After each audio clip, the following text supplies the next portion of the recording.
The Ice Age series has had many ups and downs over the years, though mostly downs. But one thing that most people can generally agree on is that regardless of anything else, the original Ice Age is a great film, as I even went over in another video which you can find a link in the description to. But even with that general consensus, there are those who believe that the movie could have been even better if Diego had actually died at the end of the film instead of coming back at the last minute like was originally intended.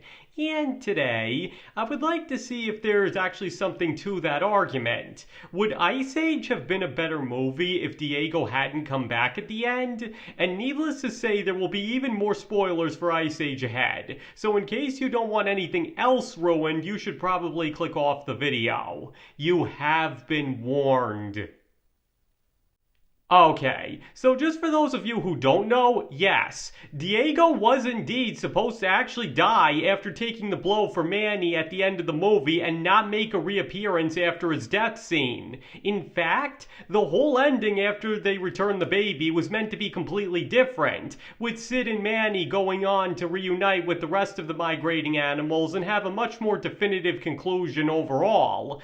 And even if you look at the movie as is, it's obvious it wants to tell the member of an evil group infiltrates the good guys in order to achieve a goal, only to come to care for them and ends up giving their life after joining their side for real story, as all of the beats associated with such a plot are there. At first, Diego is the most trusted member of Soto's pack, who's outright threatened with death if he doesn't retrieve the baby he wants to kill. But after being shown genuine kindness and being treated as an equal rather than as a disposable tool by Manny, Sid, and the baby, he eventually turns on Soto and helps them return the baby to his father, redemption through sacrificing his life and all. But now the question must be asked, would the story have actually been better if he really did die, as seems to be what it's setting up, or does it still work just fine with him surviving?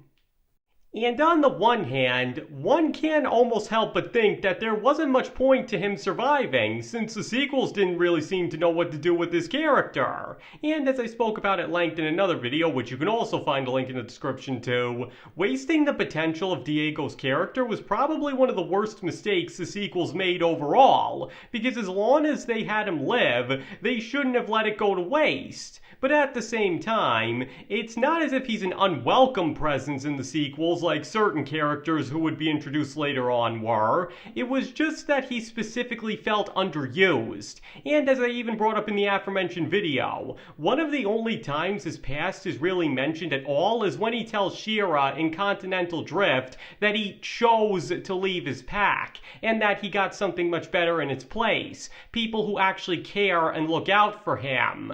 And while that is actually a pretty good and logical progression of his character, the problem is that there should have been way more of it, since that's what his journey in the first movie is really all about. And yet, other than that, it's barely followed up on at all. So on that front, it could almost be argued that he was better off dying altogether, since it's not like they did much to continue his story anyway.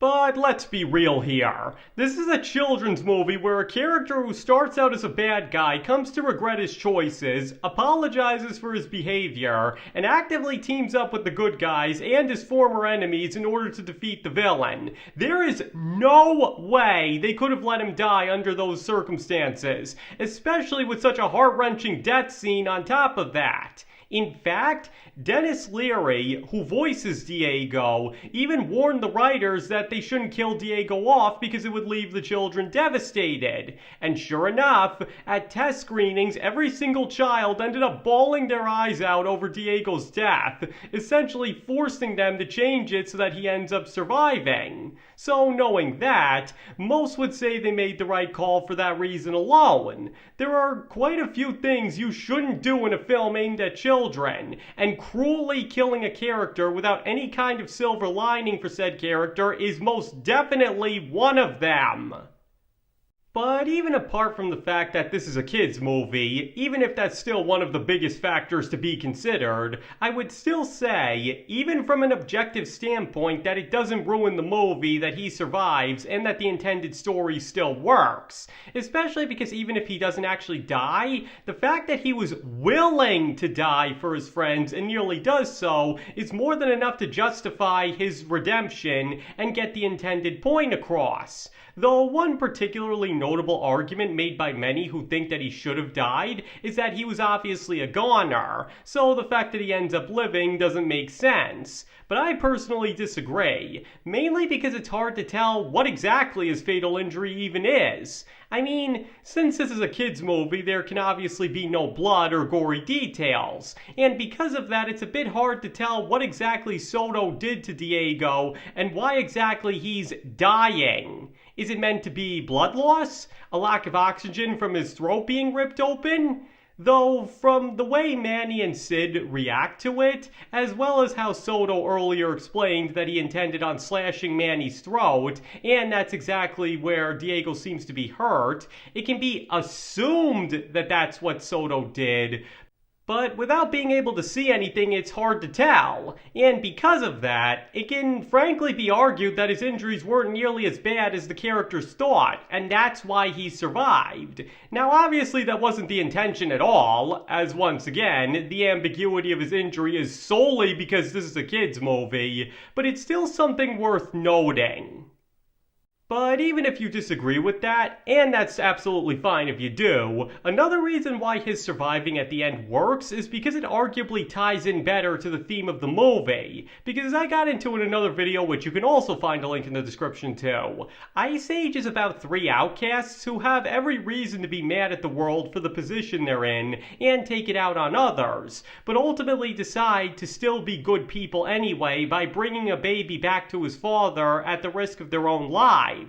And once that task is done, they can all put their personal demons and emotional baggage behind them and walk off to a bright new future, now having each other to look out for them. But the one person who isn't able to let go of his anger and instead clings to his revenge to the last, Soto, dies a painful death as a result. So the fact that Diego was meant to be something of an anti-Soto and redeems himself arguably signifies that he should get to live, while Soto dies for failing to do the same and just walk away from his pointless revenge quest.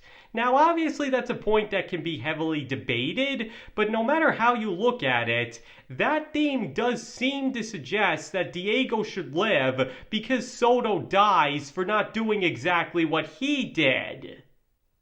But as I said before, the simple fact of the matter is that whether one feels it would have been better if Diego died or not, Ice Age is a movie aimed at children, so the answer is automatically that they made the right call and he should have lived regardless of anything else. Sure, it's a shame they didn't put that to better use in the sequels, but they still definitely made the right decision, especially because that's far from the only time such a thing has happened in a kids' movie. I mean, how many films made with children in mind are there where a character should have realistically died, or were even supposed to die like Diego but ended up living? There must be hundreds, maybe even thousands of such films out there, so what happened in Ice Age was nothing new.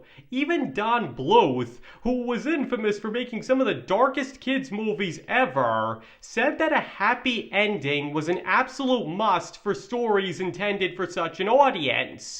So while some may think it would have made the movie objectively better if he had died, the truth is that it ended up making for a better children's movie that he got to live instead. And that's what's ultimately more important. Okay, that's everything I had to say on that. So now give me your thoughts on this. Do you believe that the writers behind Ice Age made the right call in deciding that Diego should live in spite of what they originally had planned for him, if only because it's a children's movie? Or do you think it would have been better had Diego actually died and not come back at the end? Please feel free to let me know in the comments below. Because like I said before, You don't have to agree with any opinions expressed in this video just because you watched it. You can feel absolutely any way you'd like about Diego's character in the original Ice Age, and if you think he was better off dying, that is totally fine. And thank you all for watching. I really appreciate all of it. And I hope to see you all next time.